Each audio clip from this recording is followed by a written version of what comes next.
Hi guys, today I've got cities expansion for you. I'll be comparing new and old version, what changed.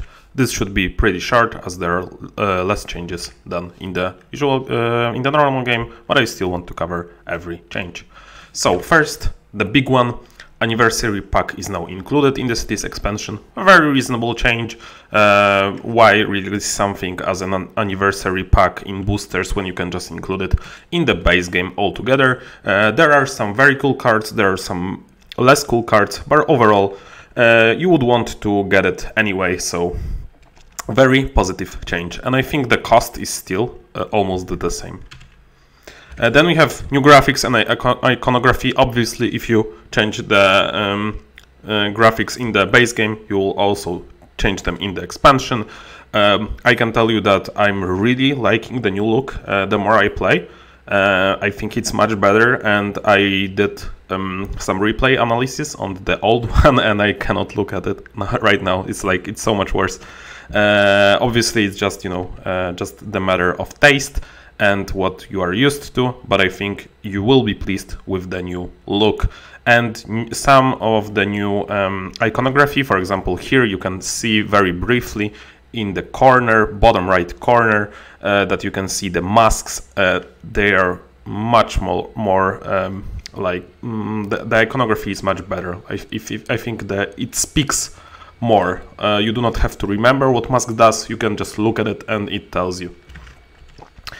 The leaders previously were included in the cities expansion, as chronologically it was base game, leaders, cities. Now they are all releasing them almost the same time. Actually, leaders will be last, but that's just because of the print.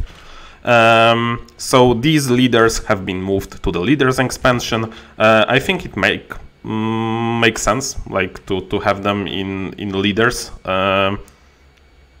The bottom three ones couldn't be used without cities expansion, but the top three ones, I think they could be used without cities expansion. You can just proxy something for the diplomacy token, or you can just remember or whatever, but top three can be used separately. A reasonable change, not much to say about them.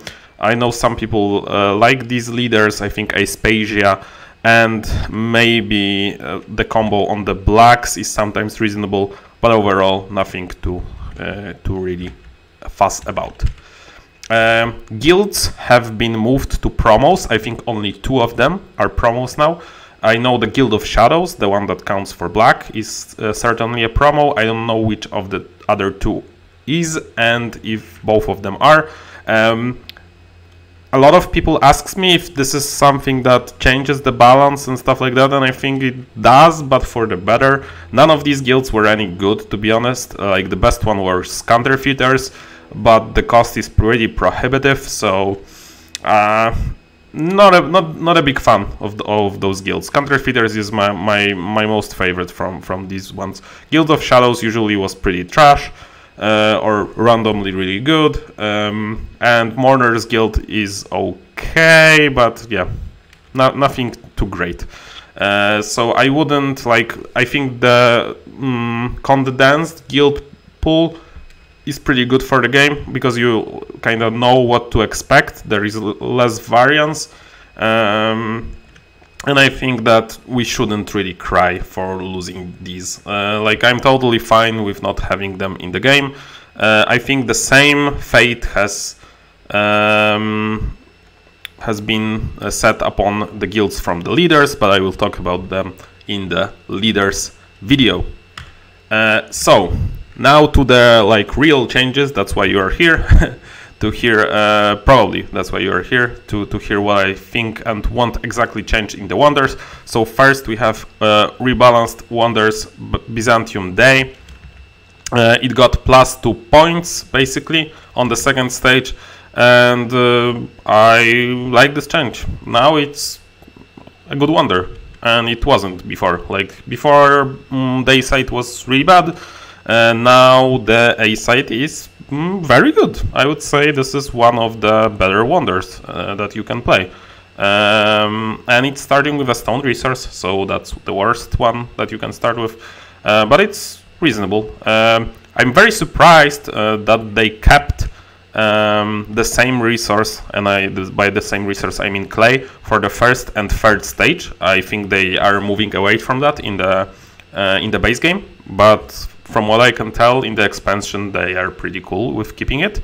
The first stage is very easy, the second stage is reasonably easy, and the third stage is reasonably easy as well.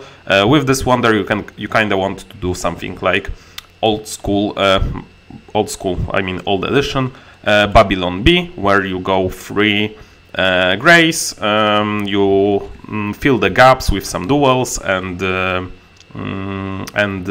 doubles, and then you just do some gray, do some green, do some blue, do some green, and stuff like that.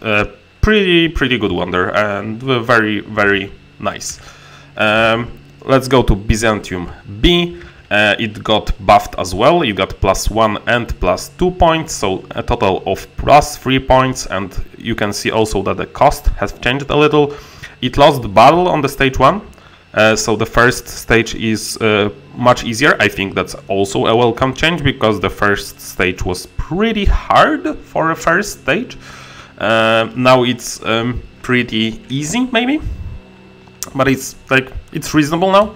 And the second stage, they moved the battle to the second stage, so you still need all the grays, and now they lost clay. Looks very nice, like the strategy that I just talked about with just doing grays and, you know, some ore and wood. That looks amazing here. You only need like 3 grays, double ore, which probably you are fine with 1. You can just buy the other, and 1 stone. Looks very, very nice. 10 points plus 2 diplomacy tokens. So that's like 14 points, I would say, if you just skip reds. But on the other hand, you cannot play reds, and stone and ore are the resources mainly used to play the red cards in the second era. Very fun, looks pretty good. Stone with this strategy is actually, it's still probably the worst resource, but it's working in your favor because you can do buffs into aqueduct and stuff like that. People can buy the stone of you. You can use it for some library in the round 2 if you get the cloth in the age 1. Overall, very happy with these changes. Byzantium wasn't very good. Now I think it's very good. I think it's really up there. Maybe not Halicarnassus level yet, but it's like, it doesn't look OP, but it changes how your neighbors will play. Very happy. I think even if you don't like black cards, you can pick this one up just for Byzantium, for example, because Byzantium now looks really good, and I think a wonder like that could be played with just the base game. Then we go into Petra Day. Petra was one of the worst ones. They buffed it here. It's -2 in cost, so the second stage costs now 5, so it's actually better than Giza kinda. The stages, they kept the cost, I think. I couldn't find a proper picture, and I'm still waiting for my copy, but I'm pretty sure they kept the cost for the first stage, so it's relatively easy, I would say. You just need woods, double stone, and cloth, and some stuff. So the 2 coins might not seem like much, but it's actually relevant, because now you can much more reliably build the second stage. Overall, very, very nice that they buffed it. I think they could have just buffed maybe the second stage a bit more and moved resources a little bit, but it looks like a pretty decent wonder right now. The second stage costing 5, it's still prohibitive, but not as much as it was before. So overall, a very nice change. Also a wonder that can totally be played with the base game, even more now than before, so that's great. Then we go into Petra B. Just gonna say it still can be played just with the base game, just, you know, don't use the tokens, like the debt tokens that they include. This one was like the only change here is the 4 gold, so now it costs 10 gold. So it's a very reasonable in points, but you know, still you have to have 10 gold. It's much better than it was before. Previously it was unplayable in my opinion, unless you are playing like Armada and you're just going on the yellow track. Right now I think it looks playable, but I will still pick side A just because 3 stages are still better than 2 stages, and overall this is still a very hard thing to do, like very limiting if you need to push for 10 gold. But overall very decent changes. By night it looks amazing. The same for can be said for Byzantium. I really like the new graphics, so that would be it. Armada expansion will be covered next by me. I think you can expect the video within a week of this one. Leaders will have to wait, unfortunately, just because they are not on the horizon yet. I think they will be by the end of the October, so kind of like a month, but I will have a detailed video about them when they arrive. I hope you guys enjoyed it. Let me know what you think about the changes, and until then, bye.